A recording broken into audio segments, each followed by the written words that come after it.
Hello বন্ধুরা, তোমাদের সকলকে basic maths with Suman YouTube চ্যানেলে স্বাগত। তো আজকে ক্লাসে আমি তোমাদের এসএসসি জিডির 13ই ফেব্রুয়ারি 2025 এর সেকেন্ড শিফটে আসা ম্যাথের কোশ্চেনগুলো নিয়ে আলোচনা করব। তো তোমাদের একদম বেসিক কনসেপ্ট দিয়ে আমি প্রত্যেকটা অঙ্ক বুঝিয়ে দেবো। তোমাদের রিকোয়েস্ট করব তোমরা ভিডিওটা প্রথম থেকে শেষ অবধি দেখো, তাহলে তোমাদের বেসিক কনসেপ্ট গুলো ক্লিয়ার হয়ে যাবে। তো চলো আজকে ভিডিওটা শুরু করি।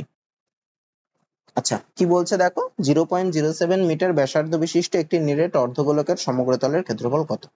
আচ্ছা, গোলকের সমগ্রতলের ক্ষেত্রফল কি? গোলকের ক্ষেত্রে দেখো, সমগ্রতলের ক্ষেত্রফল হয়ে যায় বক্রতলের ক্ষেত্রফলে, তাই একটাই তল গোলকের, তাই সমগ্রতলের ক্ষেত্রফলের ফর্মুলা কি ছিল? 4πr²। কিন্তু অর্ধগোলকের ক্ষেত্রে কিন্তু সমগ্রতলের ক্ষেত্রফল কি হয়, অর্ধগোলকের ক্ষেত্রে দুটো তল হয়ে যায়। এই যে উপরের এইটা একটা বক্রতল দেখছো আর নিচে একটা তল থাকে, তাহলে অর্ধগোলকের ক্ষেত্রে কি হয়ে যায় ক্ষেত্রফলটা, সমগ্রতলের ক্ষেত্রফলটা কি হয়ে যায়? এই যে বক্রতলের ক্ষেত্রফল প্লাস ভূমির ক্ষেত্রফল।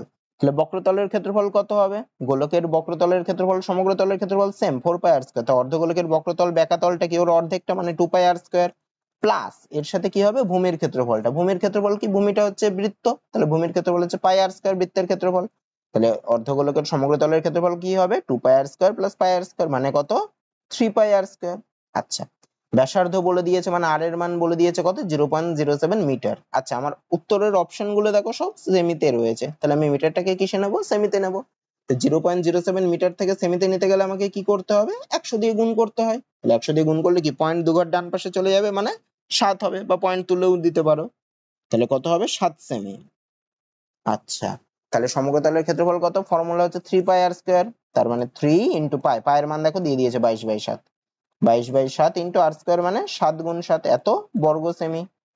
আচ্ছা, 7 7 কাটলো, তাহলে কত হয়? তাহলে হয় 22 3 22 66 গুণ 7, মানে 6 7 42 2 হাতে 4, 6 7 42 4 46, মানে 462 বর্গ সেমি। অপশন এ হবে। তারপরেরটা, আচ্ছা কি বলছে দেখো, দুটি সংখ্যার লসাগু তাদের গসাগুর 126 গুণ। যদি তাদের গসাগু 7 হয় এবং সংখ্যা দুটির পার্থক্য সংখ্যা দুটির গসাগুর 5 গুণ হয়, তাহলে সংখ্যা দুটির গুণফল কত? আচ্ছা, কি বলেছে দেখো, লসাগু তাদের গসাগুর 126 গুণ, তাদের গসাগু বলে দিয়েছে 7। আচ্ছা লিখি, গসাগু সমান সমান বলেছে 7, আর লসাগু কি বলেছে? তাদের গসাগুর 126 গুণ। তাহলে লসাগু কত হবে? গসাগু হচ্ছে 7, 7 এর 126 গুণ মানে 7 গুণ 126। আমাকে কি বার করতে বলেছে? তাহলে সংখ্যা দুটির গুণফল। আরো কিছু বলে, আচ্ছা সংখ্যা দুটির গুণফল মানে আমি কি লিখতে পারি? সংখ্যা দুটির গুণফল মানে হচ্ছে লসাগু গুণ গসাগু। তাহলে আমার এই যে মাঝে যেগুলো দিয়েছে সেগুলো আমার কোনো কাজেই লাগছে না, দরকারই নেই। তাহলে সংখ্যা দুটির গুণফল সমান সমান কি হবে? লসাগু গুণ গসাগু, মানে 7 গুণ 7 গুণ 126, সাথে সাথে গুণ করলে কত? 49, তার মানে হবে 126 গুণ 49 করি। 6 নং 54 4, তার মানে আমার এককের ঘরে 4 আসবে, তার মানে তো দুটোতে এককের ঘরে 4 আছে, তাহলে আমাকে গুণ করে দেখতে হবে। 6 নং 54 4 হাতে 5, 9 দুগুণ 18 5, 23 3 হাতে 2, 9 কে 9 2 11, গুণ 4 6 24 4 হাতে 2, 4 দুগুণ 8 2 10 0 হাতে 1, 4 কে 4 কে 5, মানে 4 7 1 6, মানে 6 1 7 4। অপশন এ হবে। তো মাঝের টুকু দিয়েছে একদম বোকা বানানোর জন্য, ঠিক আছে? তারপরেরটা, আচ্ছা কি বলছে দেখো, 150টি চেয়ার বিক্রয় করে তুষারের 50টি চেয়ারের বিক্রয় মূল্যের সমান লাভ হয়েছে, তার লাভের হার কত শতাংশ? আচ্ছা দেখো, এটা ভালো করে বুঝে নাও, এগুলো খুব ইম্পর্টেন্ট অঙ্ক। আমি একবারে করতে পারি, আমি এক্স ধরে করি। হ্যাঁ, আমি ধরছি একটা চেয়ারের বিক্রয় মূল্য হচ্ছে এক্স টাকা, তাহলে 150টা চেয়ার বিক্রয় করেছে, তাহলে 150টার বিক্রয় মূল্য কত হবে? 150x। একটা যদি এক্স হয়, 150টার বিক্রয় মূল্য কত? 150x। আচ্ছা, তার লাভ হয়েছে কত? 50টি চেয়ারের বিক্রয় মূল্য। তাহলে লাভ কি হয়েছে? 50টা চেয়ারের বিক্রয় মূল্য যত, একটার বিক্রয় মূল্য এক্স হলে 50টার বিক্রয় মূল্য কত? 50x, তাহলে তার লাভ হয়েছে কত টাকা? 50x টাকা। আচ্ছা, তার বিক্রয় মূল্য হচ্ছে 150x, লাভ হয়েছে 50x, তাহলে ক্রয় মূল্য কত? ক্রয় মূল্য কি হবে? বিক্রয় মূল্য থেকে যদি লাভ বাদ দিই তাহলে ক্রয় মূল্য বেরিয়ে যাবে, তাহলে 150x মাইনাস 50x, তাহলে ক্রয় মূল্য কত হলো? 100x। তাহলে লাভের হার কত? লাভের হার সমান সমান আমি কি লিখতে পারি? লাভের হার সমান সমান হচ্ছে লাভ ডিভাইডেড বাই ক্রয় মূল্য ইন্টু 100%, ইন্টু 100%। তাহলে লাভ কত? লাভ হয়েছে আমার 50x, এই যে ডিভাইডেড বাই ক্রয় মূল্য কত? 100x into 100%। আচ্ছা, x x কেটে গেল, 100 100 কেটে গেল, তাহলে কত হলো? 50%। লাভের হার কত? 50%। অথবা তোমরা একবারেও করতে পারো। হ্যাঁ, 150টি বিক্রয় করে মানে 50/100 ইন্টু 100, একবারও এভাবেও করতে পারো, বা x ধরে, এটা আমি বোঝানোর জন্য করলাম, তোমরা একবারে করতে পারো। কি করে করবা দেখো, বিক্রয় মূল্য করেছে 150, আচ্ছা লাভ হয়েছে 50, তাহলে ক্রয় মূল্য কত? এটা 50, তাহলে ক্রয় মূল্য কত? বিক্রয় মূল্য মাইনাস লাভ মানে 150 মাইনাস 50 মানে 100, তাহলে লাভের হার কত? লাভের হার হবে লাভ মানে 50 ডিভাইডেড বাই ক্রয় মূল্য মানে 100 ইনটু 100, বা 100 তে 50 লাভ হয়েছে মানেও 50%, একবারও করতে পারো এত পার্সেন্ট। ঠিক আছে, তারপরেরটা। আচ্ছা কি বলছে দেখো, 4 জন লোক একটি পার্কের পরিধি বরাবর হাঁটছে। তারা যথাক্রমে 6 মিনিট, 8 মিনিট, 10 মিনিট ও 14 মিনিটে এক পাক শেষ করে। তারা একসাথে যাত্রা শুরু করার পর কত ঘন্টা পর আবার তারা শুরুর জায়গায় এসে মিলিত হবে? দেখো যখনই এরকম টাইপের বলবে 6 মিনিট, 8 মিনিট, এত মিনিটে একবার হাঁটছে, তারা আবার কখন মিলিত হবে, তখনই কি করতে হয়? এই সময়গুলোর লসাগু করতে হয়। তাহলে তার মানে কি, তার মানে তারা কতক্ষণ পরে মিলিত হবে? এই 6, 8, 10 আর 14 এদের লসাগু করব, মানে অত মিনিট পর আমাকে বের করতে বলেছে কত ঘন্টা পর। ঠিক আছে, তাহলে এদের লসাগু করি, 6, 8, 10 আর 14। প্রত্যেককে দেখো 2 দিয়ে ভাঙা যায়, তাহলে 2 দিয়ে ভাগ করলে হয় 3, 4, 5 আর 7। আর কিছু দিয়ে ভাগ করা যাবে না? যাবে না, গুণ করে দিই। তাহলে 2 আর 3, 3 দুগুণে 6। আচ্ছা 6 এর সাথে 5 কে গুণ করি, তাহলে 5 6 30, 30 এর সাথে 7 কে করলে 210, 210 এর সাথে 4 কে করলে হয় 840। তাহলে 840 মিনিট পর আবার তারা মিলিত হবে। আমাকে বলেছে কত ঘন্টা, তাহলে 840 কে ঘন্টায় আনতে গেলে কি করতে হবে? 60 দিয়ে ভাগ, মানে 840 ভাগ 60 এত ঘন্টা। শূন্য শূন্য কেটে দিলাম, আর 6 14 84, তার মানে কত ঘন্টা পর মিলিত হবে? 14 ঘন্টা পর, অপশন ডি হবে। তারপরেরটা কি বলছে দেখো, 240 মিটার লম্বা একটি ট্রেন 88 কিমি পার ঘন্টা গতিবেগে চলছে। একই দিকে 16 কিমি পার ঘন্টা গতিবেগে যাওয়া একটি লোককে ট্রেনটি কত সেকেন্ডে অতিক্রম করবে? আচ্ছা দেখো এখানে দেখো দুজনেই একই দিকে যাচ্ছে, মানে ট্রেনটাও ধরো এদিক থেকে এদিকে যাচ্ছে, লোকটাও এদিক থেকে এদিকে যাচ্ছে। তাহলে যখন একই দিকে যায় তখন কি হয়ে যায়? আপেক্ষিক গতিবেগটা কি হয়ে যায়? বিয়োগ করে নিতে হয়। আর যদি বিপরীত দিকে যেত তাহলে প্লাস হয়ে যেত। তাহলে একই দিকে যাচ্ছে মানে আপেক্ষিক গতিবেগ কত হবে? ট্রেনের গতিবেগ মাইনাস, মানে বেশিটার থেকে কমটা, ট্রেনের গতিবেগ মাইনাস লোকটার গতিবেগ, তাহলে আপেক্ষিক গতিবেগ কত হবে? 88 মাইনাস 16, এত কিমি পার ঘন্টা, এত কিমি পার ঘন্টা। 88 থেকে 16 বাদ দিলে কত হয়? 72 কিমি পার ঘন্টা। আচ্ছা আমি এটাকে মিটার পার সেকেন্ডে নেবো, কারণ দেখো আমার ট্রেনের দৈর্ঘ্য মিটারে দিয়েছে আর এখানে কত সেকেন্ড অতিক্রম করে, তাহলে কিমি পার ঘন্টা থেকে মিটার পার সেকেন্ডে নিতে গেলে কি করতে হয়? 5/18 দিয়ে গুণ করতে হয়। তাহলে 72, ওফো 72 ইন্টু 5/18 এত মিটার পার সেকেন্ড। কেন 5/18 দিয়ে গুণ করছি? কারণ দেখো কিমি থেকে আমি মিটারে নিচ্ছি, মানে কিমি থেকে মিটারে যেতে গেলে 100 দিয়ে গুণ করতে হয়, তাহলে 100 দিয়ে উপরে গুণ হবে, আর ঘন্টাটা নিচে আছে, মানে 1 ঘন্টা মানে 3600 সেকেন্ড, মানে ও সরি, কিমি থেকে মিটারে নিতে গেলে 1000 দিয়ে গুণ করতে হয়, তাহলে 1000 আমার উপরে গুণ হবে ডিভাইডেড বাই 1 ঘন্টা মানে 3600 সেকেন্ড, তাহলে 1000 বাই 3600 করলে কত হয়? 5/18 হয়, তাই জন্য 5/18 দিয়ে গুণ। আচ্ছা 18 কে 72 দিয়ে কাটাকুটি করলে হয় 4 18 72, মানে কত হলো? 20 মিটার পার সেকেন্ড। আচ্ছা আমাকে কি বের করতে বলেছে?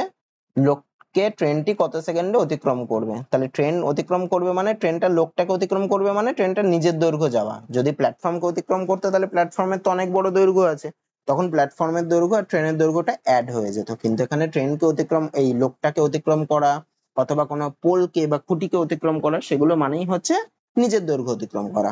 তাহলে ট্রেনটি কত টাইম লাগবে? ট্রেনটির গতিবেগ কত? 20 মিটার পার সেকেন্ড, তাহলে 20 মিটার যাই হচ্ছে 1 সেকেন্ডে, 1 মিটার যাবে 1/20 সেকেন্ডে, আর 240 মিটার যাবে কত সেকেন্ডে? তাহলে 240 ডিভাইডেড বাই 20, কাটাকুটি করলে হয় 12 দুগুণে 24, মানে 12 সেকেন্ডে অতিক্রম করবে, অপশন সি হবে।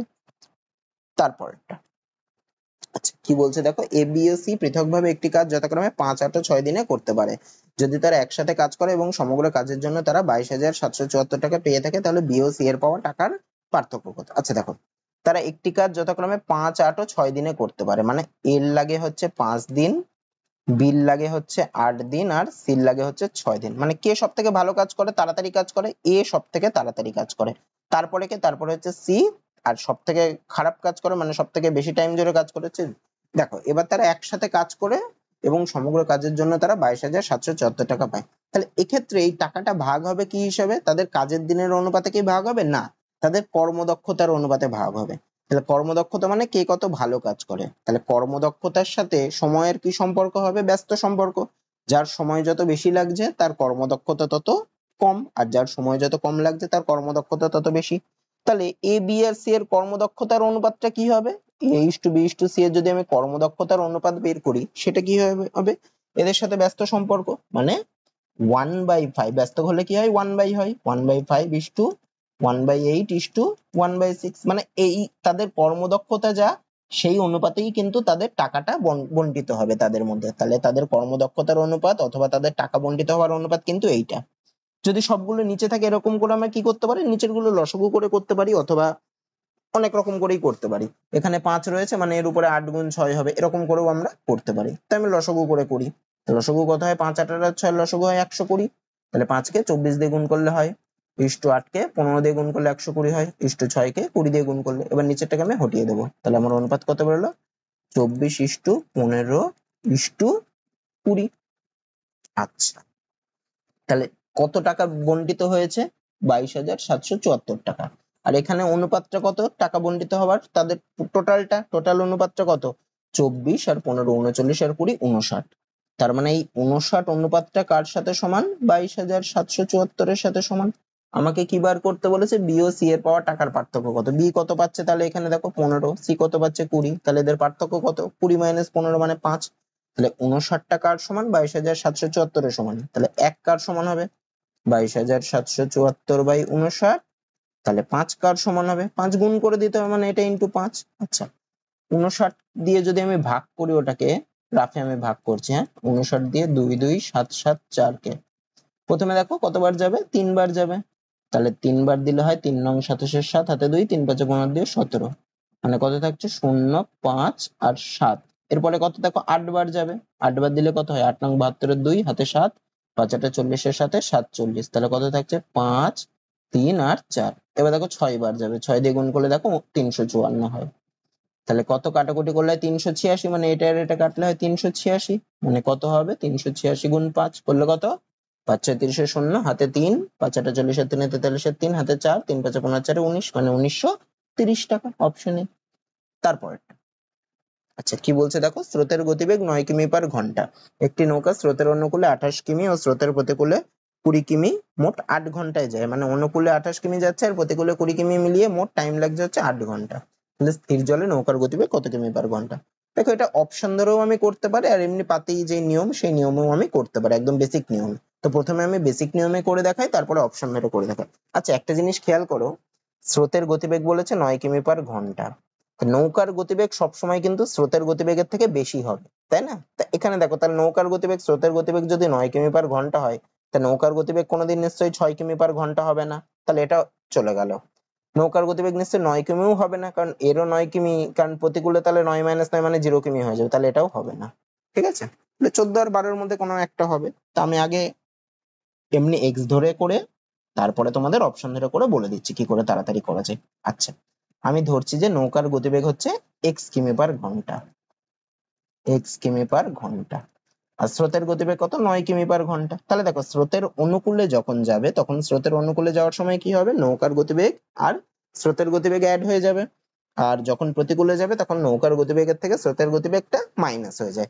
তাহলে অনুকূলে গতিবেগ কত হবে, অনুকূলে গতিবেগ হবে কত, নৌকার গতিবেগ প্লাস স্রোতের গতিবেগ, মানে এক্স প্লাস 9 এত কিমি পার ঘন্টা। আর প্রতিকূলে গতিবেগ কি হবে, প্রতিকূলে হবে নৌকার গতিবেগ মাইনাস স্রোতের গতিবেগ, মানে এক্স মাইনাস 9 এত কিমি পার ঘন্টা। আচ্ছা, অনুকূলে কত কিমি যাচ্ছে, 28 কিমি। তাহলে অনুকূলের গতিবেগ হচ্ছে এক্স প্লাস 9 কিমি পার ঘন্টা, মানে কি এক্স প্লাস 9 কিমি যায় 1 ঘন্টায়। তাহলে 28 কিমি যায় স্রোতের অনুকূলে কত ঘন্টায়, 28/x+9। একই রকম করে স্রোতের প্রতিকূলে এক্স মাইনাস 9 কিমি যায় 1 ঘন্টায়, তাহলে স্রোতের প্রতিকূলে 20 কিমি যাবে কত ঘন্টায়, 20/x-9 ঘন্টায়। এই যে দুটো টাইম, এই দুটো তো ঘন্টা, এই দুটো টাইমের যোগফলটাই কত বলেছে, আমার টোটাল টাইম লাগছে 8 ঘন্টা। তাহলে আমি কি লিখতে পারি, আচ্ছা এখানে লিখছি, তাহলে আমি লিখতে পারি হচ্ছে 28/x+9 plus 20/x-9 is equal two হচ্ছে 8। আচ্ছা, 28 আর 20 থেকে দেখো 4 কমন যায়, তাহলে 4 কমন নিলে কি পড়ে থাকে, 7/x+9 প্লাস 5/x-9 সমান সমান 8। আচ্ছা 4 আর 8 কাটাকুটি করলে ডান পাশে 2 পড়ে থাকে। আচ্ছা আমি এবার লসাগু করি, তাহলে লসাগু কত হবে, x+9 ইন্টু x-9। আচ্ছা x+9 আছে, তাহলে 7 কে x-9 দিয়ে গুণ করতে হবে, মানে কত হবে 7x - 63 প্লাস, তাহলে 5 দিয়ে x+9 কে গুণ করতে হবে, মানে 5x প্লাস 45, এটা সমান সমান 2। তাহলে উপরে কত হচ্ছে, 7x আর 5x যোগ করলে হয় 12x মাইনাস 63 প্লাস 15 মানে মাইনাস 18 ডিভাইডেড বাই, নিচে দেখো a plus B into a minus B আকারে রয়েছে। তাহলে a plus B into a minus B মানে কি a square minus B square, মানে a হচ্ছে x, তাহলে x স্কোয়ার মাইনাস বি মানে 9, 9 স্কয়ার করলে কত 81 সমান সমান 2। কোনাকুনি, আচ্ছা উপর থেকে যদি আমি 2 কমন নিই, 2 যদি আমি কমন নিই উপর থেকে, তাহলে কত থাকে 6x - 9 by x square minus 81 সমান সমান 2। এই 2 এর উপর দিয়ে কেটে গেল। এবার কোনাকুনি গুণ করি, গুণ করলে কি হবে, এদিকে লিখছি এক্স স্কয়ার মাইনাস 81 সমান সমান হবে 6x - 9। সবগুলোকে বাপাশে আনলি, তাহলে এক্স স্কয়ার, তারপরে 6x টাকে রাখি মাইনাস 6x, আর মাইনাস 81 প্লাস 9 করলে হয় মাইনাস 72। এবার 72 কে ভেঙে আমাকে 6 আনতে হবে, তাহলে 6 বারং 72, তাহলে এক্স স্কয়ার মাইনাস 6 এর জায়গায় আমি কি লিখবো, 12 বিয়োগ 6 করলে আমার 6 আসে, তাহলে 12 বিয়োগ 6 এত এক্স মাইনাস 72 সমান সমান 0। তাহলে x square minus 12x plus 6x minus 72 সমান সমান 0। তাহলে প্রথম দুটো থেকে x কমন যায়, x কমন নিলে কি পড়ে থাকে x মাইনাস 12, আর প্লাস 6 কমন যায় পরের দুটো থেকে x মাইনাস 12 সমান সমান 0। তাহলে কি হচ্ছে, দুটো থেকে x মাইনাস 12 কমন যায়, তাহলে পড়ে থাকে কি x প্লাস 6 সমান সমান 0। তাহলে দেখো যখন দুটোর গুণফল 0 মানে কি একটা হবে, প্রত্যেকে আলাদা করে 0 মানে x minus 12 is equal to 0 বা x সমান সমান 12, অথবা আরেকটা করলে হবে x plus 6 is equal to 0 বা x সমান সমান মাইনাস 6। তাই x এর মান তো নেগেটিভ কোনোদিন হতে পারবে না স্রোতের নৌকার গতিবেগ, x এর মান কত হবে 12 হবে, মানে অপশন সি। আচ্ছা এবার যদি আমি অপশন ধরে চেক করি তাহলে কিভাবে করতাম, ধর আমি 14 ধরলাম প্রথমে, যে নৌকার গতিবেগ 14, আর স্রোতের গতিবেগ বলেছে 9, তাহলে স্রোতের অনুকূলে গতিবেগ কত হতো, 14 যোগ 9 মানে 23 কিমি পার ঘন্টা, আর স্রোতের প্রতিকূলে কত হতো, 14 বিয়োগ 9 মানে 5 কিমি পার ঘন্টা।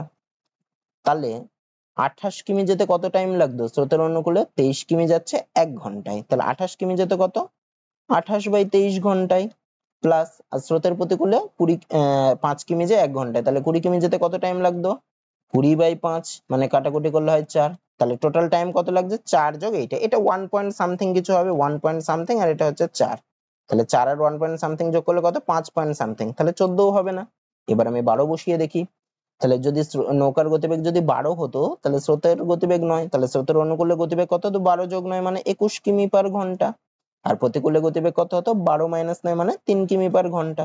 তাহলে স্রোতের অনুকূলে 28 কিমি যেতে কত টাইম লাগতো, 28 বাই 21 যোগ প্রতিকূলে 20 কিমি যেতে টাইম লাগতো 20 বাই 3। আচ্ছা 21 আর 28 কে কাটাকুটি করলে হয় 3 আর 4, তাহলে 4 বাই 3 যোগ 20 বাই 3, লসাগু করলে হয় 3, তাহলে 4 যোগ 20 মানে হবে 24 বাই 3 মানে 8 হবে, তার মানে আমার 12 উত্তর। তা এভাবেও আমি করতে পারি, এভাবে তাড়াতাড়ি হলো, আর এরকম বেসিক পদ্ধতিতে করতে গেলে কিন্তু অনেকটা টাইম লাগবে, তাই আমাকে অপশন গুলো দেখে কোনগুলো এলিমিনেট করে কোনগুলো হতে পারে এভাবে আমাকে করতে হবে, তাহলে তাড়াতাড়ি আমি অঙ্কটা করতে পারবো। তারপরটা, সেই বৃহত্তম সংখ্যাটি কত যেটি দিয়ে 1163 ও 1214 কে ভাগ করলে যথাক্রমে 15 ও 82 ভাগশেষ থাকে। যখনই এরকম থাকবে 1163 কে ভাগ করে 15 ভাগশেষ থাকছে, তাহলে 1163 থেকে 15 বাদ দাও, তাহলে কত হয়, 1163 থেকে 15 বাদ দিলে হয় 1148। আচ্ছা 1214 কে ভাগ করে কত ভাগশেষ থাকছে 82, 1214 থেকে 82 বাদ দাও, তাহলে 1214 থেকে 82 বাদ দিলে কত হয়, 2 3 হাতে 1 1 2 2132। আচ্ছা এবার কি করবো, সেই বৃহত্তম সংখ্যাটি কত, তাহলে বৃহত্তম সংখ্যাটি কত হবে, এদের গসাগু বিয়োগ করে যে দুটো বেরোলো 1148 আর 2132 এর গসাগু হবে। তাহলে দেখো একটা জিনিস খেয়াল করো, 1148 আর 2132 দুটোর মধ্যে দেখো 2 বা 4 এরকম জোড় সংখ্যা একটা কমন থাকছেই, তার মানে এদের গসাগু নিশ্চয়ই 2 এর গুণিতকে কিছু সামথিং একটা হবে, যেহেতু 2 তো কমন আছে, আরো বেশি কিছু কমন আছে, তাহলে 2 এর গুণিতকে কিছু হবে।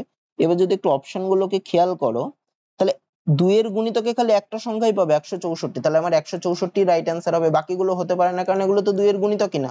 তো এইভাবে আমি এটা করতে পারি, তো আমি করে দেখাচ্ছি। তাহলে এদের এদের গসাগু যদি আমি ভাগ প্রক্রিয়ার সাহায্যে করি, কিভাবে হয়, ভাগ প্রক্রিয়ার সাহায্যে করি, তাহলে একটু বড় সংখ্যা তো ভাগ প্রক্রিয়াতেই সুবিধা হবে। একবার দিলে হয় 1148, তাহলে থাকছে কত 4, 4 একে 5 8, হাতে 1 9, তারপরে আর 1148 মানে আবার একবার যাবে 984, থাকছে 4 6 9 একে 10 1 164 আর ভাগ করবো 984, এটা দেখো 6 দিয়ে গুণ করলেই চলে আসে, 4 6 24 4 হাতে 2 6 6 4 হাতে 3 9, মানে আমার গসাগু কত হচ্ছে 164, এভাবেও আসছে। আর আমি যদি এটা একটু খেয়াল করি তাহলে আমার অপশনটাও মাঝে মাঝে একটু দেখে নিলে করতে সুবিধা হবে। হ্যাঁ এবার যদি এখানেও আরো যদি 2 এর গুণিতকে থাকতো, মানে ধরো 176 বা যা কিছু থাকতো, তাহলে আমাকে করে দেখতে হতো, ঠিক আছে। তারপরটা কি বলছে দেখো, একই সুদের হারে কিছু পরিমাণ টাকার 2 বছরের সরল সুদ 42 টাকা এবং চক্রবৃদ্ধি সুদ 63 টাকা হলে আসল কত টাকা। দেখো এই টাইপের অঙ্কগুলো আমি করিয়েছি আগে, কিভাবে করতে পারে একটা ফর্মুলা আছে, একটা মনে রাখো, অনেক ফর্মুলা থেকেও বের করা যায়, যে কোনো একটা মনে রাখো, এই ফর্মুলাটা মনে রাখো, তাহলেই হবে। 2 বছরের ক্ষেত্রে ফর্মুলাটা খালি, ঠিক আছে? 2 বছর যদি বলে দেয় তখন সুদের হার সমান সমান হচ্ছে 2 ইন্টু সুদের পার্থক্য ডিভাইডেড বাই সরল সুদ ইন্টু 100 এত পার্সেন্ট। তাহলে এখানে সুদের হারটা আমি বের করছি, সুদের হার সমান সমান কি 2 ইন্টু সুদের পার্থক্য, সুদের পার্থক্য কত? সরল সুদ 42 টাকা, চক্রবৃদ্ধি সুদ 63 টাকা, তাহলে পার্থক্য কত? 63 মাইনাস 42 করলে কত? 21 ডিভাইডেড বাই সরল সুদ, সরল সুদ কত? 42 ইন্টু 100%, এটা হচ্ছে সুদের হার বেরোলো। 21 দিয়ে 2 দিয়ে গুণ করলে হয় 42, 2 2 কেটে গেল, তাহলে সুদের হার কত পার্সেন্ট? 100%। আমাকে বের করতে বলেছে আসল কত, আমি ধরছি আসল হচ্ছে এক্স। আচ্ছা, তাহলে এক্স টাকার 2 বছরের সরল সুদ কত? 42, 100% সুদের হারে। তাহলে এক্স টাকার 2 বছরের সুদ 100% সুদের হারে কত হবে? পিটিআর বাই 100 মানে এক্স ইন্টু টি, টি মানে 2 ইন্টু আর, আর মানে 100% মানে 100 ডিভাইডেড বাই 100 ইজিক্যাল টু কত? ইজিক্যাল টু হচ্ছে 2 বছরের সুদটা কত? 42। আচ্ছা, তাহলে 100 100 কেটে গেল, 2 আর 42 কে কাটলে হয় 21, মানে এক্স এর মান কত বেরোবে? 100। তাহলে আসল কত? 21 টাকা, অপশন বি। তারপরেরটা কি বলছে দেখো, জ্বালানির মূল্য পরপর 3 মাসে 40%, 30% ও 10% হ্রাস পেয়েছে, কিন্তু চতুর্থ মাসে 40% বৃদ্ধি পেয়েছে। তাহলে জ্বালানির মূল্যে 4 মাসে প্রথমের মূল্যের থেকে কত শতাংশ বৃদ্ধি বা হ্রাস পেয়েছে? আচ্ছা, আমি ধরছি সবার প্রথমে জ্বালানির মূল্য ছিল 100, প্রথম মাসে হ্রাস পেলো 40%, তাহলে 100 থেকে 40% হ্রাস পাওয়া মানে কি 100 থেকে 40 কমা মানে হলো কত? 60 হলো। তারপরের মাসে হ্রাস পেলো কত? 30%, তাহলে হলো কত? 60-এর 30% কমেছে, তাহলে 30% কমলো মানে হলো কত? 60 ছিল, 60-এর 70% হবে, মানে 60 গুণ 70 বাই 100। এটাও কাটাকুটি করলে হয় 6 7 42 হয়, তার মানে এখন হলো 42। 42-এর থেকে আবার কি হয়েছে? 10% হ্রাস পেয়েছে, তো 10% হ্রাস পাওয়া মানে হলো কত? 42-এর 90% হবে, মানে 42 ইন্টু 90 বাই 100। শূন্য শূন্য কেটে গেল। আচ্ছা, এরকম রাখি আমি, হ্যাঁ, তাহলে 42 ইন্টু 9/10। আবার পরের মাসে কি হয়েছে? চতুর্থ মাসে 40% বৃদ্ধি পেয়েছে, তাহলে 40% বৃদ্ধি মানে কত? যত ছিল মানে এইটা তার আরো 40% বেশি, মানে ওটা ইন্টু বৃদ্ধি পেয়েছে মানে ওটা ইন্টু 100 যোগ 40/100 মানে 140/100। আচ্ছা, এই শূন্য কেটে দিলাম, আর শূন্য কেটে লাভ নেই, শূন্য কাটবো না। আচ্ছা, তাহলে এবার গুণ করে দিই, তাহলে 14 গুণ 9 যদি করি তাহলে হয় 126, তাহলে 126 গুণ 42 কত হয়? 6 দুগুণে 12, 2 হাতে 1, 2 দুগুণে 4 একে 5, 2 একে 2 গুণ 4 6 24 4 হাতে 2, 4 দুগুণে 8 2 10 0 হাতে 1, 4 একে 4 একে 5, তাহলে 2 5 আর 4 9, 2 5, তাহলে 25। আচ্ছা, 5292 ডিভাইডেড বাই 10 আর 10 গুণ করলে 100, তাহলে কত হবে? পয়েন্ট দুঘর বাদিকে সরবে, মানে হবে কত? 52.92। তাহলে সবার প্রথমে কত ছিল? 100। এখন এই সব 4 মাসের পর হলো কত? 52.92। তাহলে কি হয়েছে? বৃদ্ধি পেয়েছে না হ্রাস পেয়েছে? নিশ্চয়ই হ্রাস পেয়েছে। এবার কতটা হ্রাস পেয়েছে? 100 মাইনাস 52.92, উপরে দুটো শূন্য বসিয়ে নি, তাহলে কত হয়? বিয়োগ করলে হয় দেখো 47.08, এত পার্সেন্ট কি হয়েছে? হ্রাস পেয়েছে। মানে 100-তে এতটা হ্রাস পাওয়া মানে এত পার্সেন্ট হ্রাস পাওয়া, মানে 47.08 হ্রাস পেয়েছে। তারপরেরটা কি বলছে দেখো, বিজয় ও মোহন বার্ষিক সরল সুদের হারে যথাক্রমে 5400 টাকা ও 9400 টাকা জমা রাখে, যদি 6 বছর পর মোহন বিজয়ের থেকে সুদ বাবদ 600 টাকা বেশি। আচ্ছা, মোহন 600 টাকা কেন বেশি পাচ্ছে? কারণ দেখো মোহন বেশি টাকা রেখেছে। কত টাকা বেশি রেখেছে বিজয়ের থেকে? বিজয় রেখেছে 5400 টাকা, মোহন রেখেছে 9400 টাকা, তাহলে কত টাকা বেশি রেখেছে? 4000 টাকা বেশি রেখেছে। তাহলে এই যে 4000 টাকার যে সুদটা, 4000 টাকার যে 6 বছরের সুদ, সেটাই হচ্ছে এই 600 টাকাটা। ঠিক আছে, তাহলে 4000 টাকার 6 বছরের সুদটাই হচ্ছে 600। তাহলে সুদের হার কত? আমাদের যে সুদের হার 8%, তাহলে ফর্মুলা কি? পিটিআর বাই 100, যেখানে পিটা কি 4000 ইন্টু টি, টিটা কত? সময় 6 বছর, ইন্টু আর, আর এর মান কত? আর ই, ডিভাইডেড বাই 100 ইজিক্যাল টু কত? সূত্রটা বলে দিয়েছে 600 ইজিক্যাল টু 600। আচ্ছা, এই শূন্য কাটলাম, এই শূন্য কাটলাম, তাহলে আর সমান সমান কত হবে? 600 ডিভাইডেড বাই 40 ইন্টু 6। এই শূন্য কাটলাম, 4 দিয়ে 60 কে কাটলে 15, 3 দিয়ে 6 কে কাটলে 2, আর 15 কে কাটলে 5, তার 8 সমান 5/2। আমার উত্তর দেখো পয়েন্টে আছে, মানে 5/2 গুলো কত? 2.5, এত পার্সেন্ট, অপশন বি হবে। তারপর কি বলছে দেখো, একজন দোকানদারকে 165 টাকা প্রতি কেজি চালের সাথে 285 টাকা প্রতি কেজি চাল কি অনুপাতে মেশালে মিশ্রিত চালের মূল্য 195 টাকা প্রতি কেজি? আচ্ছা, এটা আমরা অ্যালিগেশনের মাধ্যমে করতে পারি। তাহলে একটা বলেছে 165 টাকা প্রতি কেজি, একটা বলেছে 285 টাকা প্রতি কেজি, আর দাম হয়েছে কত? 195। তাহলে 165 থেকে 195 হয়েছে মানে কি হয়েছে? বেড়েছে। কতটা বেড়েছে? 30 বেড়েছে। আর 285 থেকে 195 হয়েছে মানে কত? কমেছে। কতটা কমেছে? 285 মাইনাস 195 করলে কত হয়? 90। তাহলে কি অনুপাতে মিশিয়েছে? এই যে অনুপাতটা আমি পেলাম 90 আর 30 পেলাম, মানে কি অনুপাতে মিশিয়েছে? 90:30। তার মানে কত হয়? 30 দিয়ে ভাগ যায় মানে 3:1। তাহলে কি অনুপাতে মেশানো হয়েছে? 3:1 অনুপাতে, অপশন সি হবে। তারপর কি বলছে দেখো, এক জোড়া দ্রব্য 20% ছাড়ে 1820 টাকায় কেনা হয়েছে, মানে ছাড় দেওয়ার পর ও কিনেছে একজন কেউ। তাহলে যদি প্রত্যেকটি দ্রব্যের মুদ্রিত মূল্য সমান হয় তাহলে প্রত্যেকটা দ্রব্যের মুদ্রিত মূল্য কত টাকা? আচ্ছা, আগে এই দুটো দ্রব্যের মুদ্রিত মূল্যটা বার করি। 1800, দেখো 20% ছাড় মানে কি? মানে হচ্ছে মুদ্রিত মূল্য যদি 100 হয় তাহলে ক্রয় মূল্য, দোকানদারের বিক্রয় মূল্য বা আমার ক্রয় মূল্য, এখানে কিনেছে তো তাহলে আমি ক্রয় মূল্যটাই ধরছি। ক্রয় মূল্য তাহলে হবে 80। কথাটা উল্টে লিখি, ক্রয় মূল্য 80 হলে মুদ্রিত মূল্য হচ্ছে 100। ক্রয় মূল্য যদি 1 হয় তাহলে মুদ্রিত মূল্য কত হবে? 100/80। ক্রয় মূল্য কত বলেছে? 1820। তাহলে ক্রয় মূল্য যদি 1820 হয়, মুদ্রিত মূল্য কত? 100 × 1820 ডিভাইডেড বাই 80। এটা 80, হ্যাঁ 80। এই শূন্য কাটলাম, 2 দিয়ে কাটলে হয় 4, এখানে হবে 9 1। আচ্ছা, 4 দিয়ে 100 কে কাটলে হয় 25, কেটে দিই তাহলে 25। তাহলে কত হয়? 25 × 91 করলে 25 একে 25 এর 5, হাতে 2, 9 25 225 আর 2 227, মানে 2275। এটা কি বেরোলো? মুদ্রিত মূল্য বেরোলো। কার মুদ্রিত মূল্য? এ দেখো, এক জোড়া কিনেছে, এক জোড়া মানে কটা? দুটো। তাহলে দুটোর মুদ্রিত বেরোলো এত। আবার কি বলেছে? প্রত্যেকটার মুদ্রিত মূল্য সমান, মানে দুটোর যদি এত হয় একটার কত? প্রত্যেকটা সমান, তো তাহলে 2 দিয়ে ভাগ করে দিই, প্রত্যেকটার কত হবে? অত/2, মানে কত হয়? একবার যাবে, তারপরেও একবার যাবে, তারপরে 3 বার যাবে 7 এর মধ্যে, তাহলে 6 হয় 1 5, মানে 7 বার যাবে 0.50, মানে 1137.50 টাকা, অপশনে। তারপরেরটা, আচ্ছা কি বলছে দেখো, 80 জন লোক একটি ফুটপাত 100 দিনে তৈরি করতে পারে। ফুটপাতটি 25 দিনে শেষ করতে গেলে আর কতজন লোককে নিযুক্ত করতে? দেখো এখানে ফর্মুলা কোন ফর্মুলায় পড়ছে? M1 জন লোক যদি D1 দিনে করতে পারে আর M2 জন লোক যদি D2 দিনে করতে পারে, তাহলে ফর্মুলা কি? M1 D1 সমান সমান M2 D2, বা ঐকিক নিয়মেও করতে পারে, ঐকিক নিয়মেও আমি করে দেখাচ্ছি। তাহলে M1 টা কত? প্রথম জন M1 জন মানে কত? 80 জন, তাহলে 80 ইন্টু কতদিন লাগছে? 100, সমান সমান M2 মানে আমাকে বের করতে হবে, তাহলে M2 লিখি, ইন্টু D2 মানে কত? কত দিনে শেষ করছে? 25। তাহলে M2 এর মান কত হবে? সমান সমান 80 × 21 ডিভাইডেড বাই 85, এই সরি 25। তাহলে 25 দিয়ে 100 কে কাটলে 4, মানে কতজন লোক লাগবে? 320 জন। আচ্ছা, আমাকে কি বের করতে বলেছে? আর কতজন লোককে নিযুক্ত করতে হবে? আগের থেকে তো রয়েছে, কতজন রয়েছে? আগের থেকে 80 জন রয়েছে, আমার টোটাল লোক লাগবে 320, তাহলে আরো কতজনকে লাগাতে হবে? 320 মাইনাস 80, মানে হবে কত? 240 জন। আচ্ছা, আমি এটা ঐকিক নিয়মেও করতে পারি। কিভাবে? দেখো, 80 জন লোক করে 100 দিনে, তাহলে একজন লোক কত দিনে করবে? একজন লোকের নিশ্চয়ই বেশি দিন লাগবে, তাহলে বেশি দিন হলে কত হয়? গুণ হয়, 100 × 80। ও সরি সরি সরি, এটা উল্টো, কারণ আমার লোকটা তো বের করতে হবে। মানে 100 দিনে করে 80 জন, তাহলে একদিনে করবে নিশ্চয়ই আরো বেশি জন, তাহলে 80 × 100 জন। তাহলে 25 দিনে করবে কতজন? একদিনে যতজন করছে 25 দিনে কাজটা শেষ করতে গেলে নিশ্চয়ই একটু কম লোক লাগবে, তাহলে 80 × 100 ডিভাইডেড বাই 25। এভাবেও করতে পারো, বা অনুপাত সমানুপাতের মতো করেও করতে পারো, যেভাবে খুশি করলেই হবে।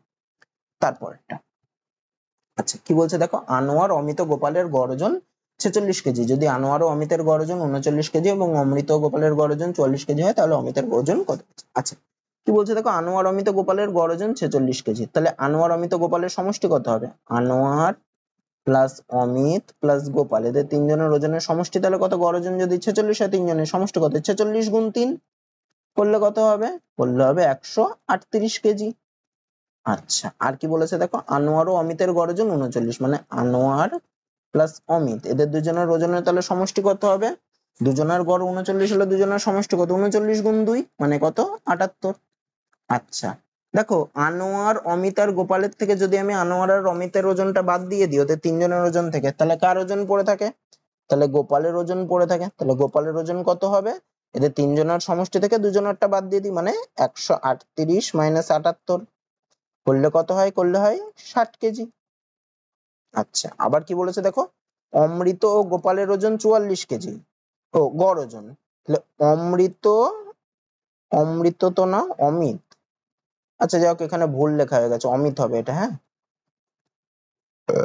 অমিত আর গোপালের গড় ওজন বলেছে 44, তাহলে অমিত আর গোপালের সমষ্টি কত হবে? 44 × 2, মানে 88।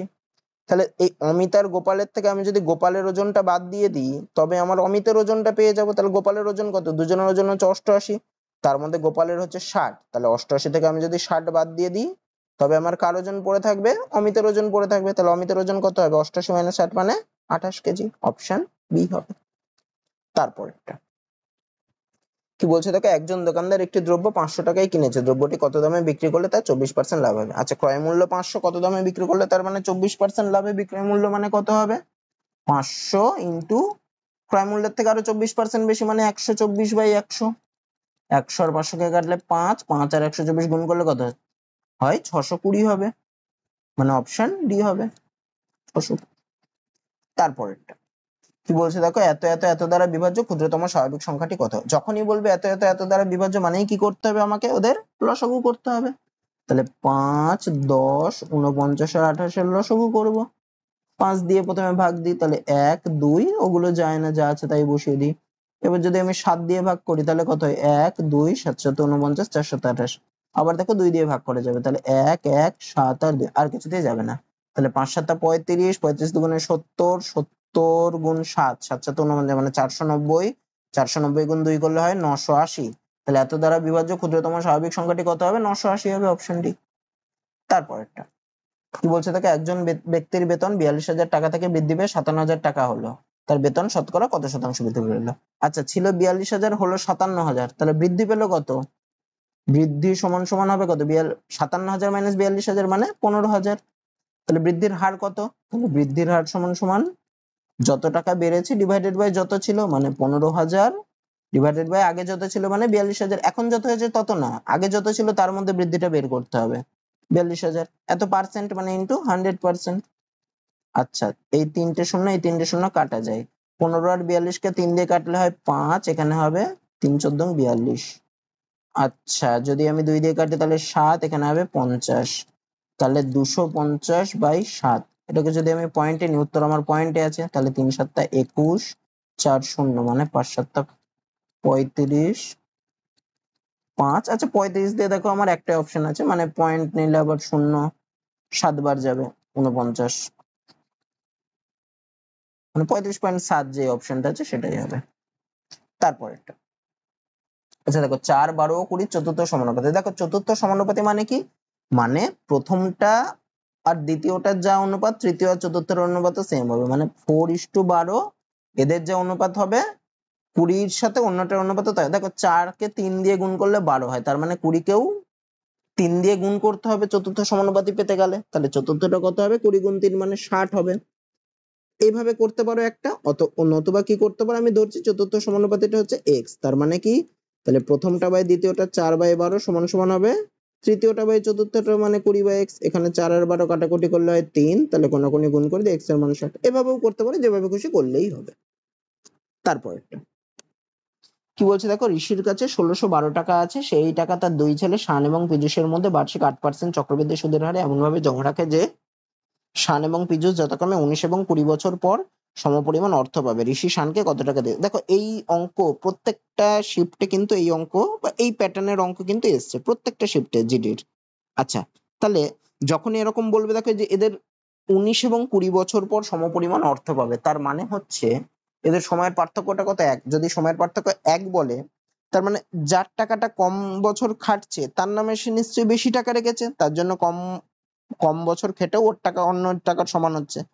তার মানে বেশি টাকা রেখেছে কার নামে? শানের নামে 19 বছর, তার মানে শানের নামে বেশি টাকা রেখেছে আর পীযূষের নামে কম টাকা রেখেছে। আচ্ছা, কত টাকা রেখেছে, কত বেশি রেখেছে, এটা কি যেহেতু তফাৎটা হচ্ছে 1 বছরের, তার মানে অন্যের নামে মানে পীযূষের নামে যেই টাকাটা রেখেছে সেই টাকার 1 বছরের সুদাসল হবে শানের টাকার, মানে পীযূষের নামে যেই টাকাটা রেখেছে সেই টাকার 1 বছরের সুদাসল হবে শানের নামে, তবেই এটা হবে, তাছাড়া কিন্তু হবে না। তার মানে দেখো 8% চক্রবৃদ্ধি সুদ বলেছে, তার মানে আমি কি লিখতে পারি? 8% কে 8/100 লিখতে পারি। 4 দিয়ে কাটাকুটি করলে হয় 25, উপরে হয় 2 মানে 2/25। তার মানে আসল যদি 25 টাকা হয়, সুদ হচ্ছে 1 বছরের 2, তার মানে 1 বছরের সুদ আসল কত? 27। তাহলে আসল যদি 25 হয়, সুদ আসল হচ্ছে 27। তার মানে পীযূষের নামে কম রেখেছে যেহেতু 1 বছর বেশি খাটছে, তাহলে পীযূষের নামে যদি 25 টাকা রাখে, তাহলে অন্যজন মানে শানের নামে 1 বছর কম খাটছে, ওর নামে রাখবে 27 টাকা। তাহলে পীযূষ আর শানের টাকার অনুপাত কি হবে? 25:27 অনুপাত পেয়ে গেলাম। তাহলে টোটাল টাকা কত? 1612 টাকা। তাহলে এই 1612 টাকা কি অনুপাতে কি অনুপাতে ভাগ করেছে? 25:27 অনুপাতে। তাহলে শানকে কত দেবে? তাহলে শানের ভাগে কত? 27। তাহলে 27 ডিভাইডেড বাই দুটোর যোগফল 25 এর সাথে যোগ করলে হয় 52 ইন্টু কত টাকা ভাগ করছে? 1612। আচ্ছা 4 দিয়ে কাটাকুটি করলে হয় 4 তেরং 52, এখানে হবে 4 4 16 0 3 4 3 12। তাহলে 13 দিয়ে ভাগ করলে হয় 13 দিয়ে ভাগ করলে 3 13 39 1 3 1 মানে 31 গুণ 27। তাহলে 31 গুণ 7 করলে হয় 7 1 7 3 31 গুণ 7 3 7 21 217। 217 মানে 217 7 বসলে হাতে থাকছে 21। তাহলে 31 দুগুণে হয় 62, 62 এর 21 করলে হয় 83, মানে হবে কত? 837 টাকা। Option C. তো আজকে ক্লাসে এই 20টা অঙ্কই ছিল। তো আশা করি তোমাদের ক্লাসটা ভালো লেগেছে। ক্লাসটা ভালো লেগে থাকলে ভিডিওটাতে একটা লাইক করে দিও, আর এই চ্যানেলে নতুন হলে চ্যানেলটাকে অবশ্যই সাবস্ক্রাইব করে দিও। তো আজকে এত দূরই থাকছে, দেখা হচ্ছে পরের ভিডিওতে।